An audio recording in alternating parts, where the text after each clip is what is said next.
Yeah, I guess we might as well get started. It's 5 minutes after 6:30. I think people can just come in and out as they please. So, yeah, I guess we'll just get started. So as you know, most of you know, of course, I'm Vinay. Most of you know who I am.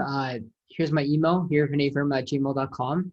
It's supposed to be all undercase, just vinayverma@gmail.com. But if you have any questions, you can email me there. I'm always free to talk and chat. And if you have any questions about the seminars or things that you'd like to see in general, stuff you'd like me to explain more or anything, I'm here for you guys to email me at that email right there. So perfect. And also just to let you know, if you have any questions, whatnot, I mute everybody for now, but at the end, if you have any questions, I'll be answering them all at the very end, just so we have enough time to get through the whole presentation itself. And if we happen to get kicked out because of this Zoom 40-minute time limit thing, it'll just kick you off for just 1 minute. And after 1 minute, just sign back into the exact same link if that happens to happen. But I think we should be okay.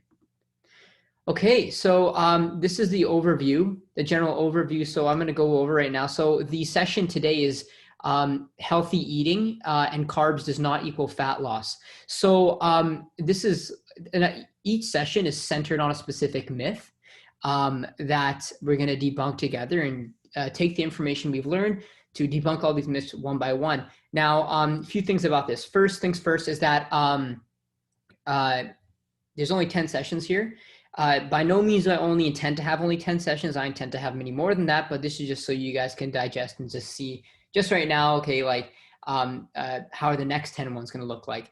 And another thing too, this is also subject to change. If there's any things that you'd like to see, let's say on session 9, you'd like to see in session 2 or something like pretty soon, I can always change that. If there's something here, not here that you'd like me to put on here, I can change that as well. So it's all subject to change based on you guys. So this is just a general overview about what's going to be happening. And this is the first session.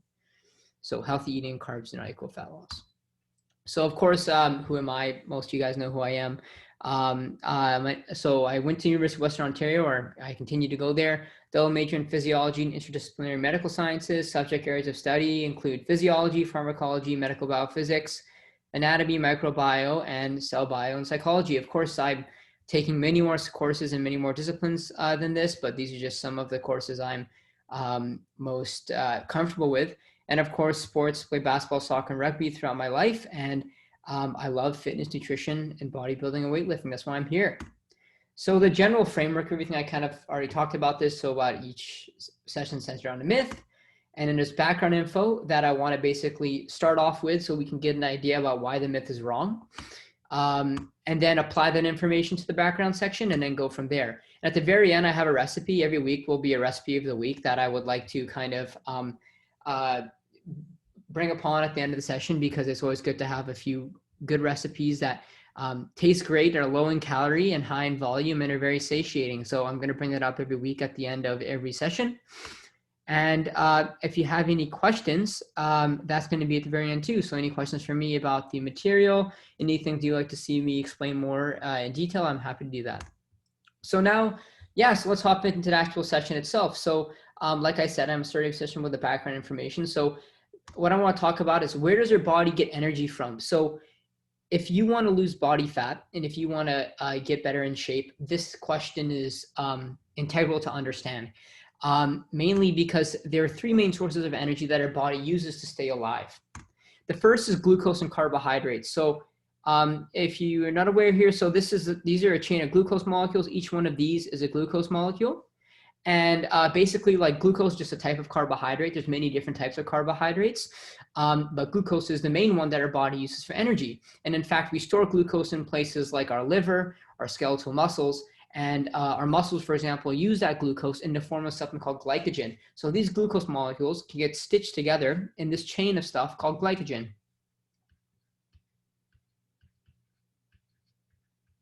So that's a chain of glycogen right there.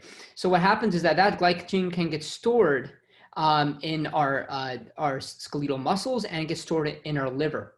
And what happens is we then release that into our blood for energy. The next form of energy is protein or amino acids. So protein are the basis or building block for muscular tissue. So if we want to build muscular tissue, we use proteins to build that. And amino acids are the building blocks of amino acids. That's synonymous to how glucose is the building block for glycogen. So protein, of course, we will tap into protein energy stores when we're around 24 hour plus of fasting, or if you're in a severe caloric deficit, that's when you would tap into your muscle stores for energy, meaning that your body will literally break down your muscle to use the protein for energy. That's why a severe caloric restriction can maybe be counterproductive if you're looking to build muscle as well. And the third one, everybody's favorite source of energy here, is fat. So fat, this is an interesting one because fat stores the most energy per gram out of any of these three, meaning that when our body excises a gram of fat for energy, the amount of calories excised from that gram of fat is way more than the amount of energy excised from a gram of protein or a gram of glucose or carbohydrates. So what happens is our body stores fat, and when we're in a caloric deficit, our body will tap into this fat and burn fat, use it for energy. So if we were stuck on an island and we had nothing to eat, our body would tap into our fat stores, burn that fat to keep our body alive. Keep in mind, our body doesn't know that we're dieting, and our body frankly does not care. Our body just wants to stay alive. So whatever source of energy it can use to stay alive, it will do so. So those are the three sources of energy. So now I want to just touch into what I call the holy grail of energy and fat loss. And this isn't really semantics in the sense that I'm not over exaggerating this. When I say holy grail, I really mean that it is the holy grail. And it is calories in, calories out, also known as CICO or CICO. If you see that abbreviation somewhere, you will know that this is what it's pertaining to. And this schematic here really puts it in perspective. If you're a physics background, it's calories in, calories out is really just an extension of the first law of thermodynamics, which is that energy cannot be created or destroyed, meaning that we need to use energy for something. It doesn't just go out, poof, out of nowhere. You have to use it for something. So basically what it is that it's calories in or energy in. Again, calories is just a form of energy, just a unit of energy. So calories in minus calories out equals your total net energy or calories for the day. So you might wonder, okay, what do you mean like in and out? Do you mean that is there a baseline you go under, and is there a baseline where you can go over and gain fat? And like, yes, that's true. So how this works is this: your energy out value will be your maintenance calories. Your maintenance calories, which is right up here, you can see in the schematic here, it's like the balance. It's basically the amount of calories you would need to consume to maintain your current body fat composition and current weight. So if you have this many calories, you will stay at this weight, a certain weight, and you'll stay at that specific body fat composition. Now, if you go under that maintenance, if you eat less than those calories, right, that means that you will be in an energy deficit. And if you eat more than maintenance, you will be in an energy excess, so a caloric surplus. If you're in a caloric deficit, you will tap into body fat and burn body fat from your maintenance. If you're in a caloric surplus from your maintenance, you will gain body fat. So you might wonder, okay, how do I calculate my maintenance? And really, a general way is to take your body weight in pounds and times it by 15. There's also calculators online, because your maintenance it depends on a few factors, and it also depends on how physically active you are, and your height, your weight, your age, many different things. But the best, I think, general way is to take your body weight and times that by 15, and that will be your maintenance calories. Okay, so you could also track it with the scale too, which I'll talk about a bit later. So basically, here's an example for how that works. So let's say John's maintenance calories are 2,550. So I took his weight in 170 pounds, times it by 15, and I get these many calories. So let's say he wants to lose body fat, right? He wants to lose body fat. So he must be in a caloric deficit, meaning he must be less calories in than calories out, meaning he must eat less calories than his maintenance because he wants to tap into his body fat stores, right? So now John eats 2,250. So he eats 300 less than his maintenance. That means he's in an energy deficit.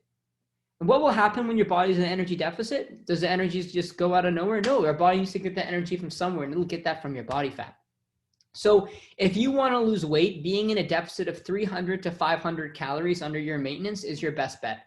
500 is a little bit, you're kind of pushing the edge there, meaning that you can probably, hunger starts to become a really big play there, and you can maybe tap into muscle stores. So 300 is around your best bet, what I usually recommend.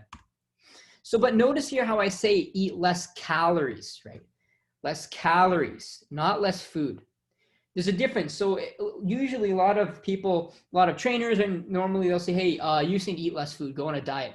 Okay, that's easy for you to say. I mean, like, you're hungry, right? That's the whole point. You know, if the hungrier you are, the harder it is to diet. It's not easy, right?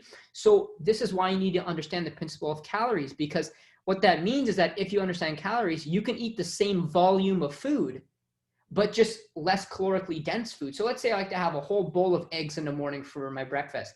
Instead of whole eggs, I can substitute that for egg whites. It's half the calories, but I can still have the same volume of food, but less calorically dense. So the food is still high in volume, still lots of food, but just less calories. So I'm not telling you to cut out like the amount of food. I'm telling you to cut out the calories of food. So the volume should actually still be the same, whether you're cutting down weight or you're gaining weight. It should still be the same. Just a calorically equivalent density of the food is what you should consider. So now back to our session's topic, right? Back to the topic of, okay, I said that healthy eating and carbohydrate reduction does not equal fat loss. So we're going to touch into the healthy eating part.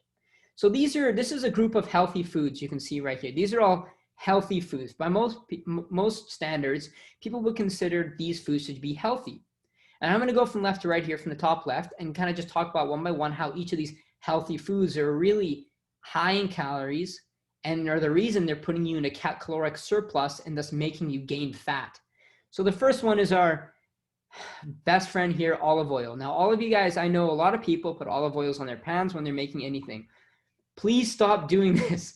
A tablespoon of olive oil can almost, or the amount of olive oil you put on your pans to make your food can be upwards of 200 to 300 extra calories that you're not even accounting for.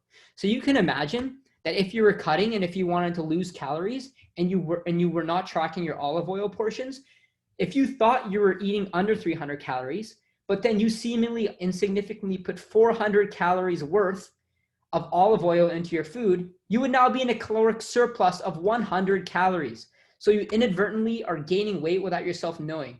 So please stop using pure olive oil on your pots and pans for cooking.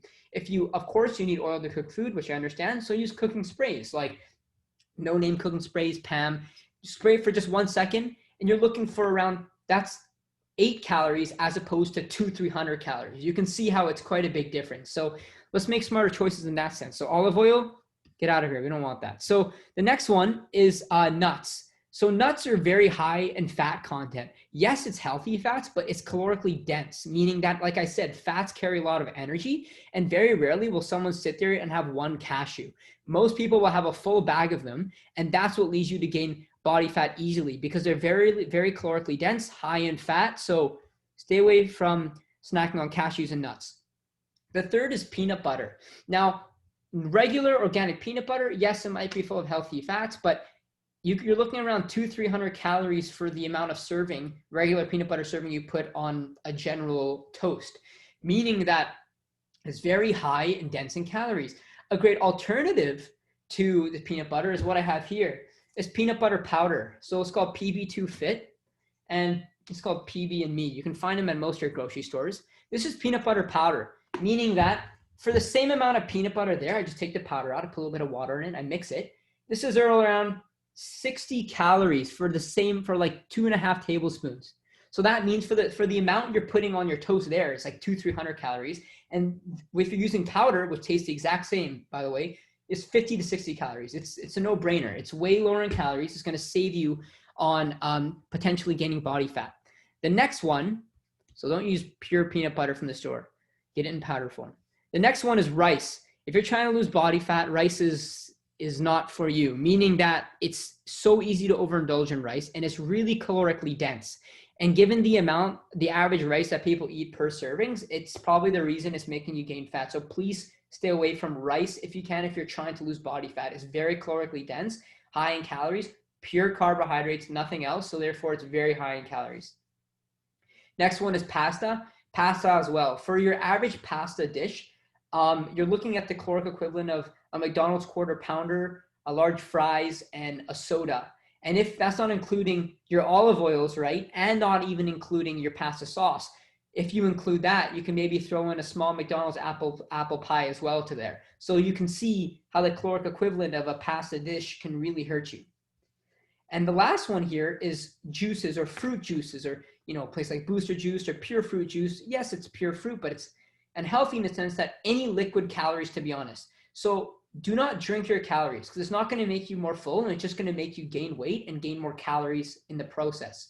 So if you like coffee, try to have it black. If you can't, I get it, but substitute out the cream and the sugar for cashew milk, which is only 25 calories per cup as opposed to 120 calories for regular milk in a cup. With cashew milk, 0 calories sweetener, or and likewise, if you like soda, replace it with diet soda, 0 calories, or sparkling water. And same with alcohol intake. Monitor that too. Liquid calories, you do not want to be consuming any liquid calories.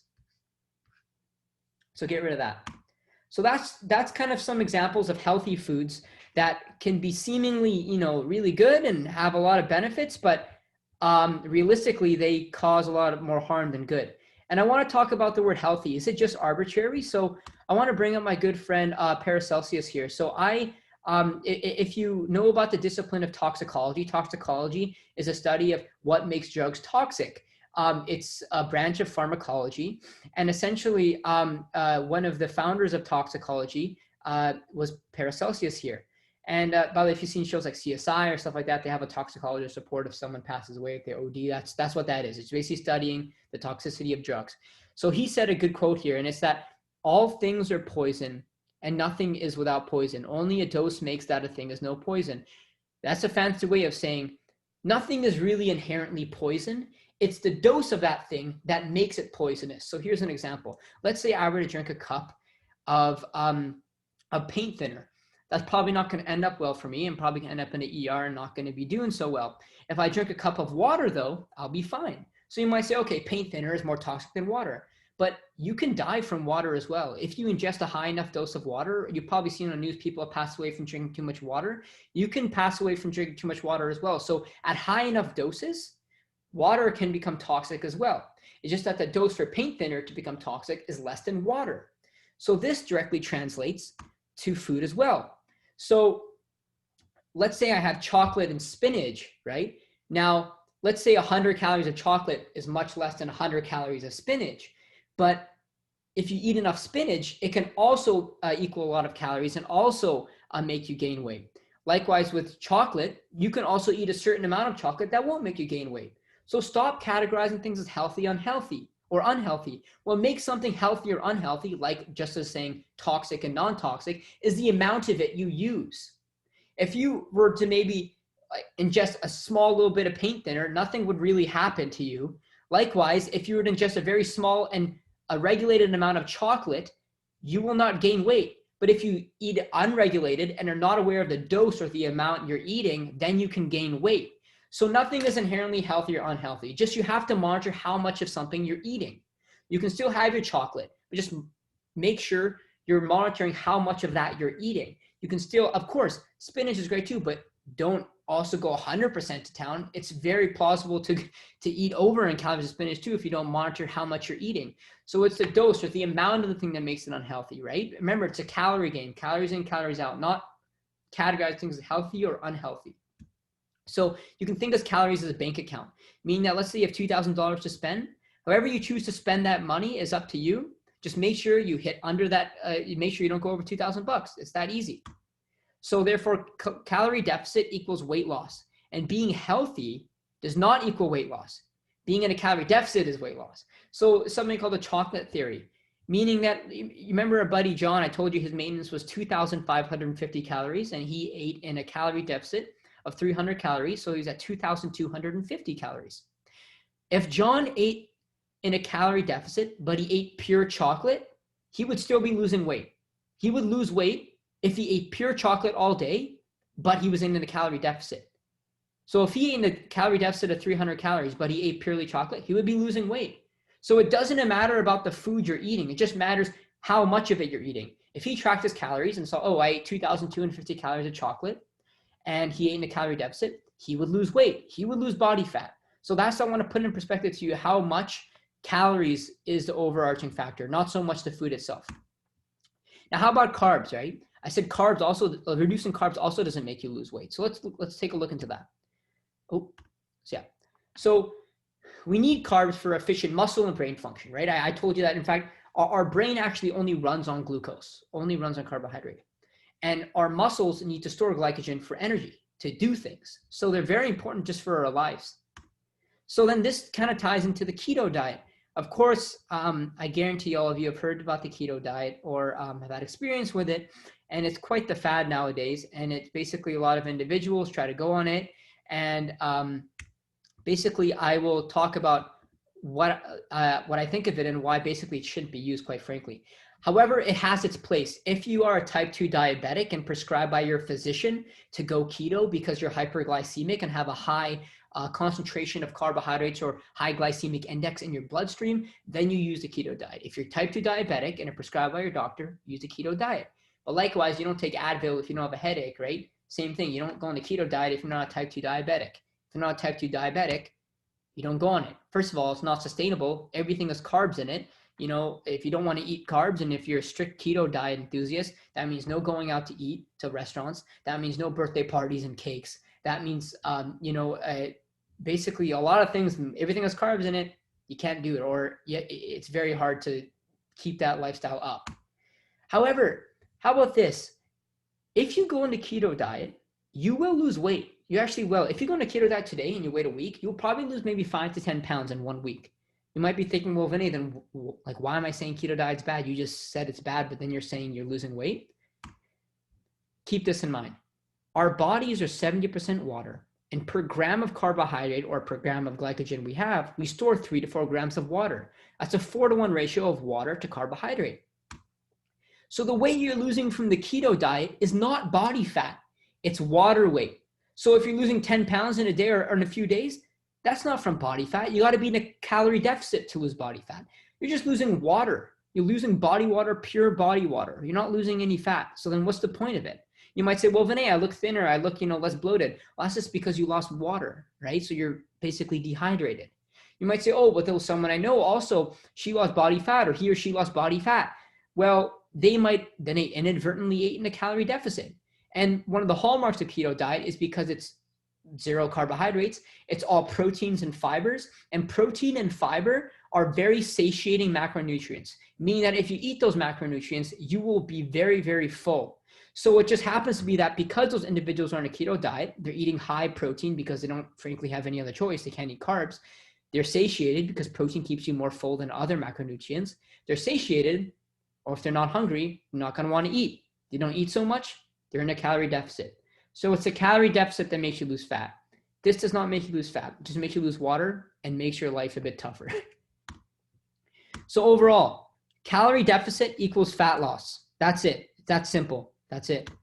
However, nutritious foods still have their place, right? I'm not condemning nutritious foods. In fact, nutritious foods that are high in protein and fiber are the way to go. So egg whites are great. You can eat high volumes of this for low calories.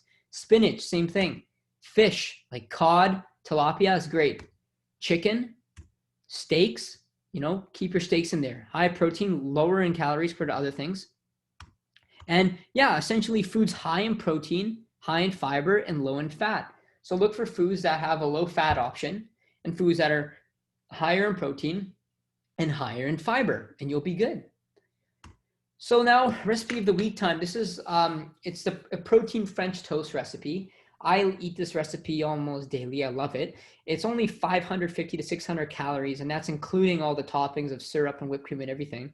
On the bottom right, there's a picture of me. That's when I actually made it last. So it's very good, and I'll just go over how I make it. So, and just keep in mind, regular French toast from other places, you're looking at around 1,000 calories. So you're saving, or even more than that, right? So you're saving up on hundreds of calories just by making smarter choices. Tastes the same, basically, and quite frankly, it's the same volume. So ingredients, so Villaggio white bread or any white bread that you can get from the store, just classic, thick white bread. Then you want to make your batter. So you want to take 2 cups or 500 grams of egg whites, and also in that batter, so you have the egg whites. And then you want to add a teaspoon of vanilla extract, a teaspoon of cinnamon, which is around 4 pats on the container, approximately. Then you want to add around 4 to 7 packets of Splenda or your basically your choice of 0-calorie sweetener. You want to make this stuff taste good, right? Because if it tastes good, you're gonna stick to it. If you stick to it, it's gonna work, the diet. So the point is to sticking to low calorically dense recipes, right? So make this stuff taste good, right? So add some Splenda. Then some Walden Farm syrup. So I have some here actually. This is called Walden Farm syrup. This is the pancake syrup here. You can get it at this website here called the Low Carb Grocery. Only $5 for one of these each. And basically, there's 0 calories. This is syrup that's 0 calories. So you can see here, I'm not kidding. It's 0 calories. Oh, one sec. There you go. 0 calories. It tastes just like exactly like regular syrup, but it's 0 calories. So it's great. You can load that on. And then whipped cream, Gaily whipped cream to the top right, you can see. You can get that at Thrifty Foods, Save On Foods. Basically, most of your grocery stores will have it. And it's lower in fat. Tastes just like regular whipped cream. That's pretty much it. It's pretty easy. Very easy recipe. Low in calories, high in volume.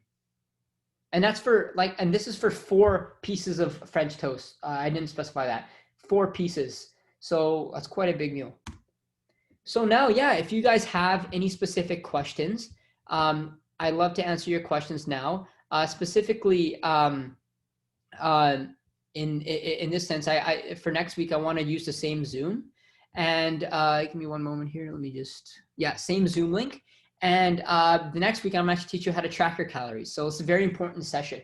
It'll take place at the same time next week, January 27th.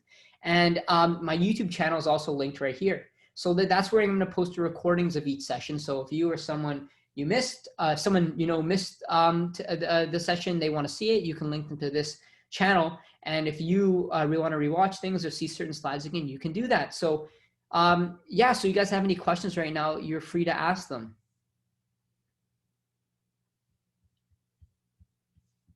No? Hi, Vinay. Yeah. Oh, hey, how you doing? How you doing, Shanjay? What's up, man?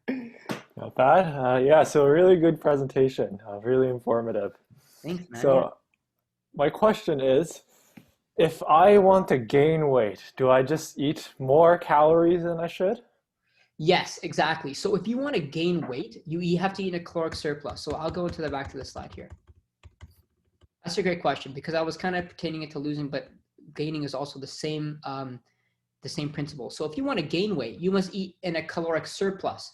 So let's say your maintenance was 2,550, you want to eat a couple hundred calories above that. But just keep in mind, if you do eat in a caloric surplus, there is a chance for fat gain. If you're okay with that and you can understand that, then that's fine. But that's just, that's why I'm embodying a lot of people say, oh, I want to bulk or cut. When you bulk and eat in a caloric surplus, yes, you will probably stimulate muscle growth better than being in a caloric deficit, but you will also gain body fat. So if you want to gain weight, it's very simple. Just eat more calories than you did last time. That's basically how it works. Right. So is there a way to only gain muscle but not the fat? There are specific circumstances. So if you are an individual who has just started weightlifting, who's new to it, you go basically under a process where, because the weightlifting stimulus is so new, your body will gain muscle mass at a very rapid pace with very low fat gain. So if you're relatively new to weightlifting, then yes, you can. Another time when you can mainly just gain mainly gain muscle without fat is when you come back from an injury and not lifted in quite a while. But the thing about it is you can gain muscle without fat, and you can do that by just staying at maintenance. But the issue is that it'll just take quite a long time, and that's what you got to be prepared for. So if you want to gain pure muscle, you can definitely do that. It'll just take a long time. So depending on how long you've been lifting or how long you've been training, you can easily just gain pure muscle without fat. Or if you've been training for a while, I would recommend not eating in the surplus. I would recommend eating at your maintenance so you're not gaining any fat, and just train. And you'll be looking to gain a steady amount of muscle over time, as opposed to gaining a large amount of weight if you're in a caloric surplus. If you do that, you would probably end up run the risk of gaining fat. But if you stay at a caloric maintenance and just lift and just go to the gym, keep lifting, you'll gain muscle mass, and solely muscle mass, at a slow and steady rate. Right. Okay, I see. Sounds good. Thanks, man. No worries. Any other questions? Yeah, I have one. Oh, go ahead. Well, my question is just, I'm wondering how we could find our calorie maintenance level. Yeah. So is there a specific way? Yeah, exactly. So here, I'll just go right to that. So Thanks for that. So here is just 3 ways. So you could take your body weight in pounds, times that by 15. That's a very classic, simple way to do it. However, that's not maybe it's the best you can probably get, but if you want to be exact, a great way to do it is this.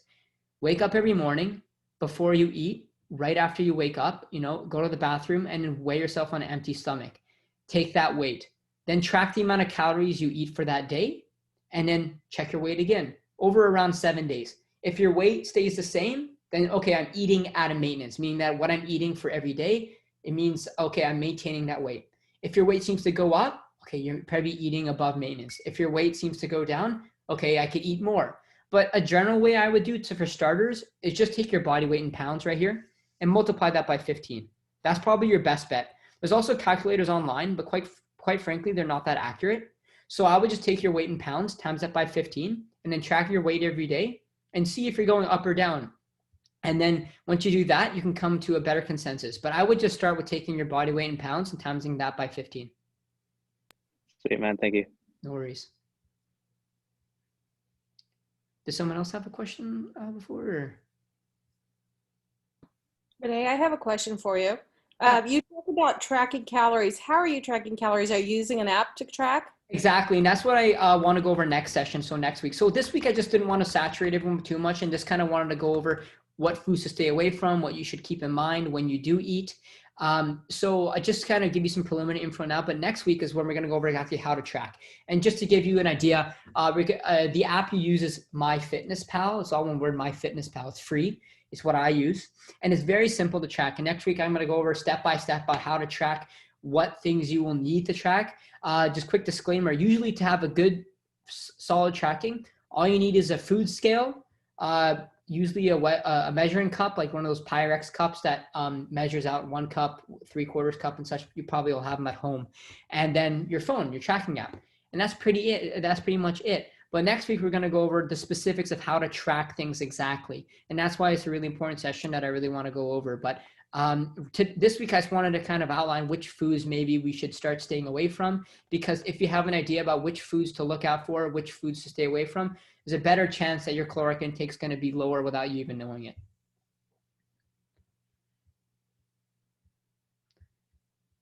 All right. So if nobody has any more questions, I just want to say thank you so much.